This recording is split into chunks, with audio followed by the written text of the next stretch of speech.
আসসালামু আলাইকুম। শিক্ষার্থীরা কেমন আছো তোমরা? আশা করি ভালো আছো। আমিও ভালো আছি। আজকে একটি নতুন ক্লাস নিয়ে তোমাদের সামনে আমি উপস্থিত হয়েছি।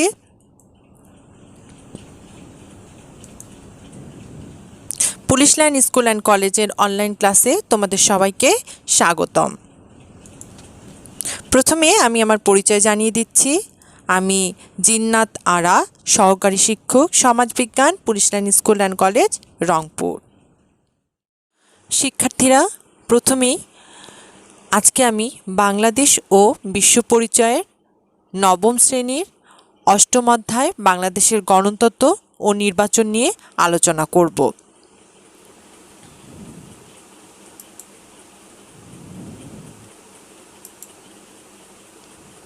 আজকের পাঠ। আজকে আমরা এই অধ্যায়ের কোন পাঠ নিয়ে আলোচনা করব সে সম্পর্কে তোমাদেরকে আমি জানিয়ে দিচ্ছি। আজকে আমি গণতন্ত্র নিয়ে আলোচনা করব। শিখন ফল। এই অধ্যায় শেষে বা এই পাঠ শেষে আমরা কি জানতে পারবো সে সম্পর্কে তোমাদেরকে একটি ধারণা দিয়ে নিই। প্রথমেই তোমরা গণতন্ত্রের ধারণা ব্যাখ্যা করতে পারবে, গণতন্ত্রের প্রকারভেদ করতে পারবে, গণতন্ত্রের দোষ ও গুণ চিহ্নিত করতে পারবে। আমি আবার বলছি, এই পাঠ শেষে শিক্ষার্থীরা তোমরা গণতন্ত্রের ধারণা ব্যাখ্যা করতে পারবে, গণতন্ত্রের প্রকারভেদ করতে পারবে, গণতন্ত্রের দোষ গুণ চিহ্নিত করতে পারবে। আমি আশা করছি শিক্ষার্থীরা তোমরা যদি আমার সাথে মনোযোগ সহকারে এই ক্লাসটি করো তাহলে এই বিষয় সম্পর্কে তোমরা জ্ঞান লাভ করতে পারবে।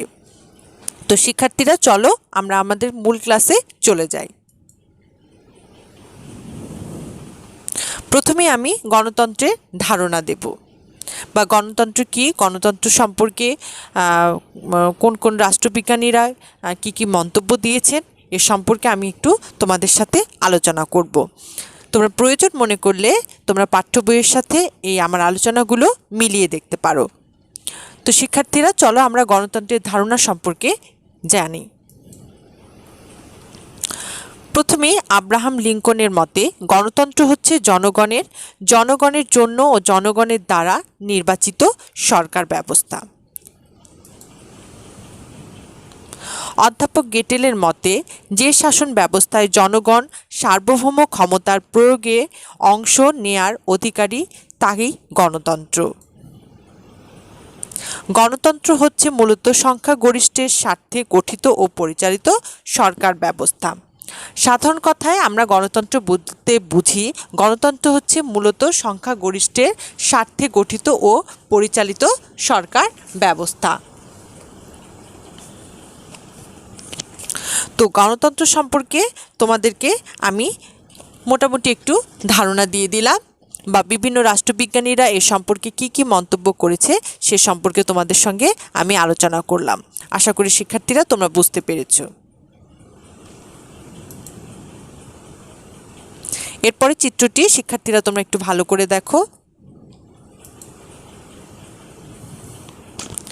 গণতন্ত্র কি? গণতন্ত্র মূলত সংখ্যালঘুর মতামত ও স্বার্থকে উপেক্ষা করবে, বরং গণতন্ত্রের আইনের দৃষ্টিতে সকলেই সমান।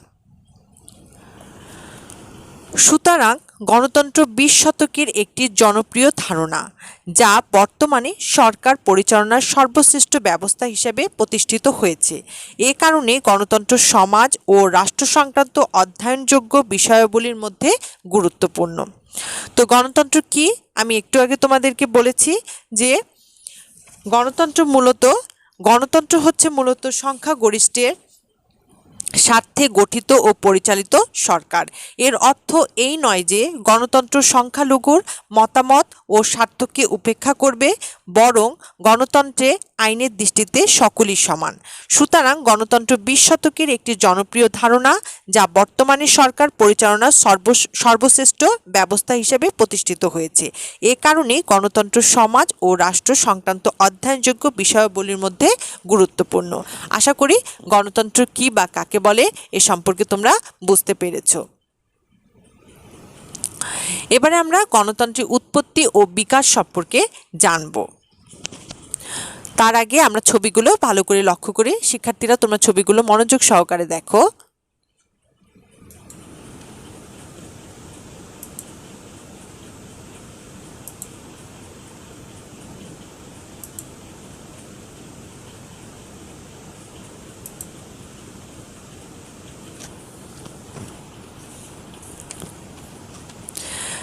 শিক্ষার্থীরা তোমরা মনোযোগ সহকারে দেখো ছবিটি। সরকার ব্যবস্থা হিসাবে গণতন্ত্রের প্রতিষ্ঠা একটি ঐতিহাসিক প্রক্রিয়ার ফল। গণতন্ত্র সর্বপ্রথম প্রচলিত হয় প্রাচীন গ্রিসের এথেন্সে। গ্রিসের নাগরিক সমাজ গণতন্ত্র বলতে বুঝতো এমন একটি রাজনৈতিক শাসন ব্যবস্থা যাতে গোটা নাগরিক সমাজ প্রত্যক্ষভাবে অংশগ্রহণ করতে পারে। এথেন্সীয় গণতন্ত্র পরবর্তীতে চলমান থাকেনি। মধ্যযুগে ধর্ম ও রাজার দ্বৈত শাসন, স্বৈরতান্ত্রিক শাসন ও সামন্ততান্ত্রিক শাসন ব্যবস্থায় অনেকটা সময় কেটে গেছে। দীর্ঘকাল পরে ইউরোপে গণতন্ত্রের পূর্ণ জন্ম ঘটে খ্রিস্টীয় সপ্তদশ ও অষ্টাদশ শতাব্দীতে। 19 ও 20 শতকে পৃথিবীর বিভিন্ন দেশে গণতান্ত্রিক ব্যবস্থার প্রচলন দেখা যায়। অষ্টাদশ শতকের গণতান্ত্রিক ভাবধারার উৎসমূল হিসেবে ইংল্যান্ডকে চিহ্নিত করা যায়। বর্তমানে গণতন্ত্রের বিকাশ এতই সাফল্য লাভ করেছে যে আধুনিক সভ্যতা গণতান্ত্রিক সভ্যতায় পরিণত হয়েছে। তো আশা করি শিক্ষার্থীরা তোমরা এই আলোচনার মাধ্যমে গণতন্ত্রের উৎপত্তি ও বিকাশ সম্পর্কে বুঝতে পেরেছো, যা আমি চিত্রের মাধ্যমে এবং আলোচনার মাধ্যমে তোমাদেরকে বোঝানোর চেষ্টা করেছি। এবারে আমরা গণতন্ত্রের প্রকারভেদ সম্পর্কে জানব।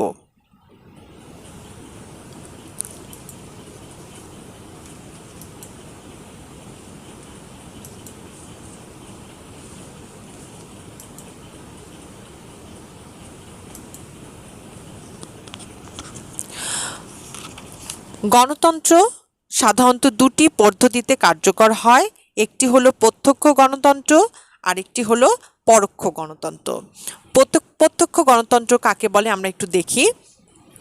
যে শাসন ব্যবস্থায় নাগরিকগণ প্রত্যক্ষ বা সরাসরি শাসন কার্যে অংশগ্রহণ করে তাকে প্রত্যক্ষ গণতন্ত্র বলা হয়ে থাকে।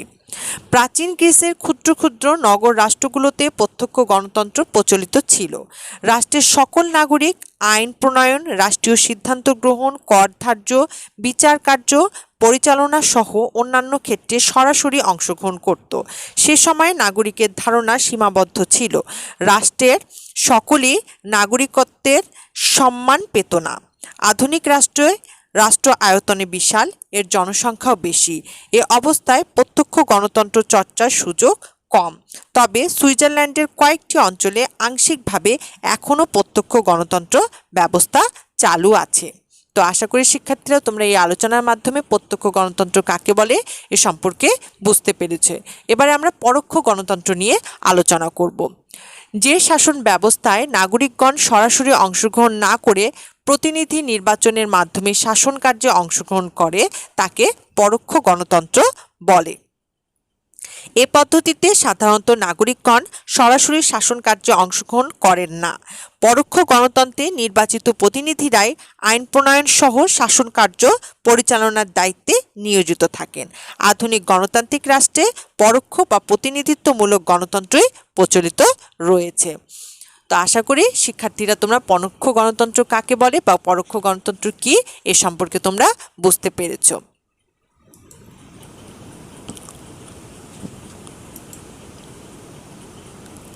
এবারে আমরা গণতন্ত্রের গুণ সম্পর্কে জানব। শিক্ষার্থীরা তোমরা মনোযোগ সহকারে লক্ষ্য করো।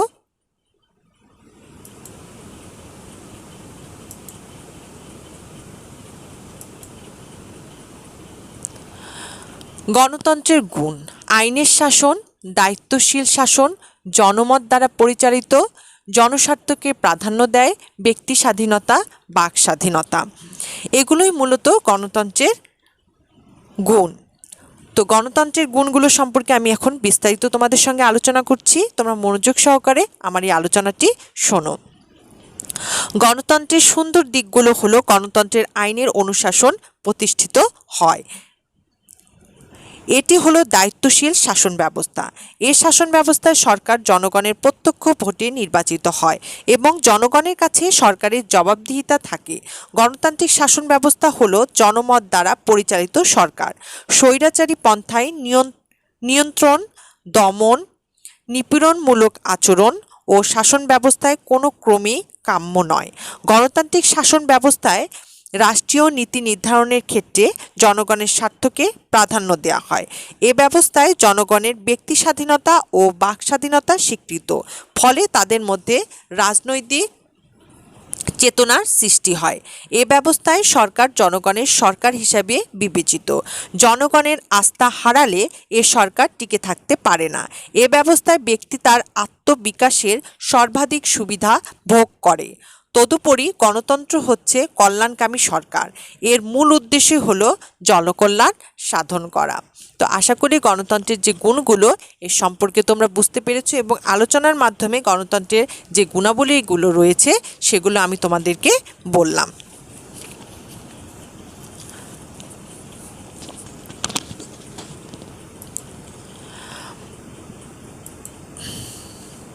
এবারে আমরা গণতন্ত্রের যে দোষগুলো রয়েছে এ সম্পর্কে আমরা জানব। মূর্খের ও অযোগ্যের শাসন, দুর্নীতিগ্রস্তের শাসন, উদ্দেশ্য অর্জিত হয় না, সংখ্যালঘুর স্বার্থ রক্ষিত হয় না, মত পার্থক্য সৃষ্টি, গণ অসন্তোষ সৃষ্টি হয়, ব্যয়বহুল শাসন ব্যবস্থা।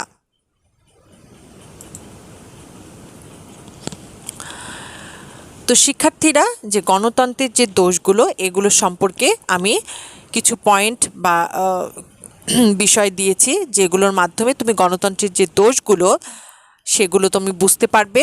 এবারে আমি বিস্তারিত আলোচনা করছি। গণতান্ত্রিক ব্যবস্থায় বেশ কিছু সীমাবদ্ধতা বা ত্রুটি রয়েছে।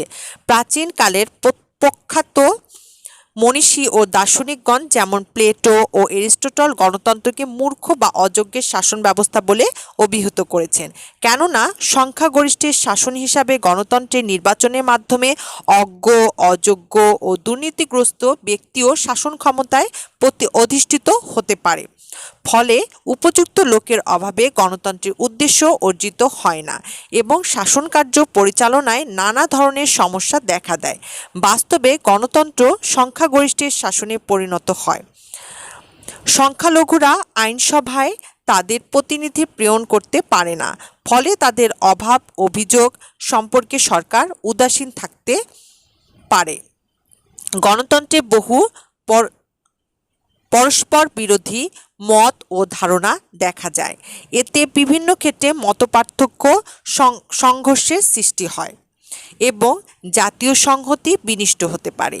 এছাড়া রাজনৈতিক দলগুলো নিজেদের মধ্যে পারস্পরিক সমঝোতা প্রতিষ্ঠায় ব্যর্থ হলে জাতি দ্বিধা বিভক্ত হয়ে পড়ে এবং গণতন্ত্র হুমকির মুখে পড়ে।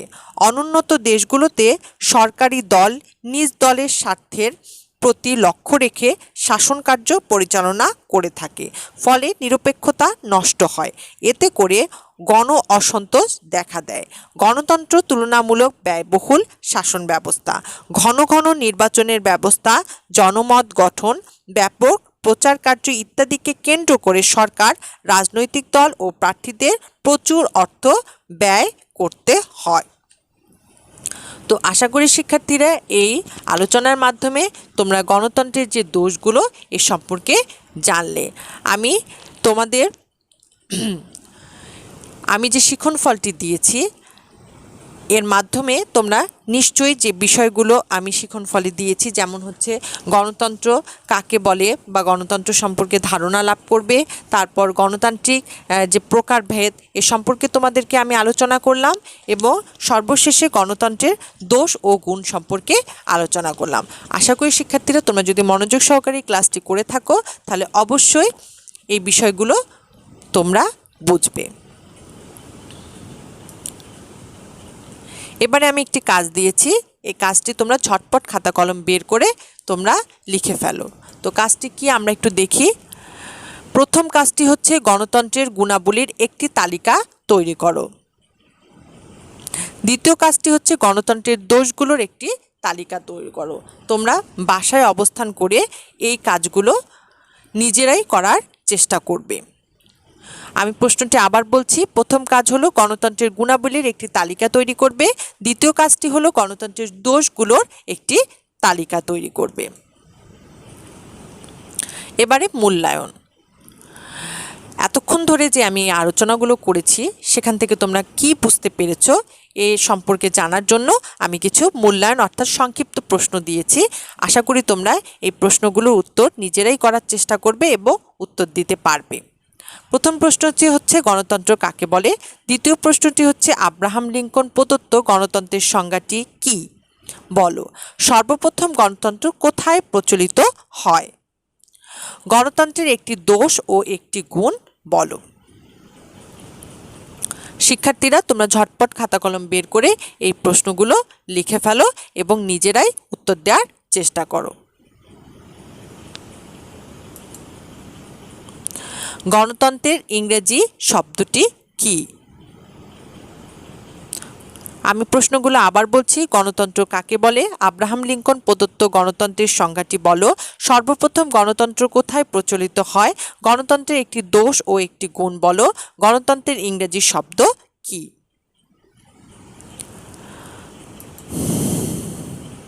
এবারে বাড়ির কাজ। বাড়ির কাজটি দ্রুত তোমরা লিখে ফেলো। বাড়ির কাজটি কি আমরা দেখি। বাংলাদেশের গণতন্ত্রের সুফল ও কুফল ব্যাখ্যা করো।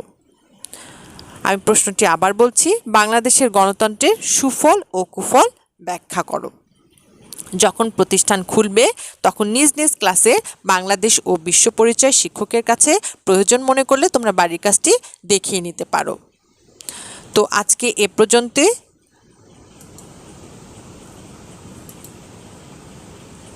সবাই সুস্থ থাকবে, সুন্দর থাকবে। করোনাকালীন সময় স্বাস্থ্যবিধি মেনে বাসায় অবস্থান করবে। আর এতক্ষণ ধরে আমার সাথে মনোযোগ সহকারে ক্লাস করার জন্য তোমাদের সবাইকে ধন্যবাদ। আল্লাহ হাফেজ।